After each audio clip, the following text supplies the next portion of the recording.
بسم اللہ الرحمن الرحیم۔ شروع اللہ کے نام سے جو بڑا مہربان نہایت رحم والا ہے۔ ناظرین، آج کا ہمارا موضوع ہے رمضان۔ حضرت سیدنا سلمان فارسی رضی اللہ عنہ فرماتے ہیں کہ آقا کریم صلی اللہ علیہ وسلم نے ماہ شعبان کے آخری دن خطبہ ارشاد فرمایا: اے لوگو، تمہارے پاس عظمت و برکت والا مہینہ جلوہ گر ہو رہا ہے، وہ مہینہ جس میں ایک ایسی بھی رات ہے جو 1000 مہینوں سے بہتر ہے۔ اللہ نے اس ماہ مبارک کے روزے فرض فرمائے ہیں۔ اس کی رات میں قیام یعنی تراویح ادا کرنا سنت ہے۔ جو اس میں نیکی کا کام کرے تو ایسا ہے جیسے کسی اور مہینے میں فرض ادا کیا، اور جس نے اس میں فرض ادا کیا تو ایسا ہے جیسے اور دنوں میں 70 فرض ادا کیے۔ یہ صبر کا مہینہ ہے، اور صبر کا ثواب جنت ہے۔ یہ غمخواری بھلائی کا مہینہ ہے، اور اس مہینے میں مومن کا رزق بڑھایا جاتا ہے۔ جو اس روزے میں روزے دار کو افطار کرائے تو یہ اس کے گناہوں کے لیے مغفرت ہے، اسے آگ سے آزادی بخشی جائے گی، اور اسے افطار کرانے والے کو ویسا ہی ثواب ملے گا جیسا روزہ رکھنے والے کو ملے گا، اور روزہ دار کے اجر میں کچھ کمی نہ ہوگی۔ ہم نے عرض کی: یا رسول اللہ، ہم میں سے ہر شخص وہ چیز نہیں پاتا جس سے روزہ افطار کروائے۔ آپ صلی اللہ علیہ وسلم نے ارشاد فرمایا: اللہ پاک یہ ثواب تو اس شخص کو بھی عطا فرمائے گا جو ایک کھجور، ایک گھونٹ پانی یا دودھ کے ایک گھونٹ سے روزہ افطار کروائے۔ یہ وہ مہینہ ہے جس کا اول ابتدائی 10 دن رحمت، درمیانی 10 دن مغفرت اور آخری 10 دن جہنم سے آزادی ہے۔ جو اپنے غلام ماتحت سے اس مہینے میں کام لے، اللہ کریم اسے بخش دے گا اور اسے جہنم سے آزاد فرما دے گا۔ جس نے روزے دار کو پیٹ بھر کر کھلایا، اللہ پاک اس شخص کو میرے حوض سے ایک ایسا گھونٹ پلائے گا جسے پینے کے بعد وہ کبھی پیاسا نہ ہوگا، یہاں تک کہ جنت میں داخل ہو جائے گا۔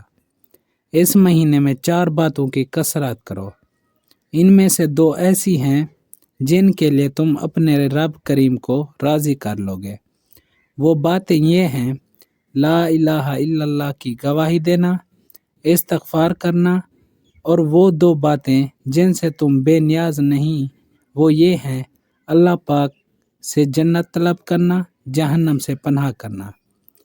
اے عاشقان ماہ رمضان، بیان کردہ حدیث مبارکہ میں ماہ رمضان کی برکتوں اور عظمتوں کا ذکر ہے، لہٰذا اس ماہ مقدس میں کلمہ شریف کی کثرت، خوب استغفار اور دعائیں کر کے رب کریم کی رضا حاصل کرنے کی کوشش کرنی چاہیے۔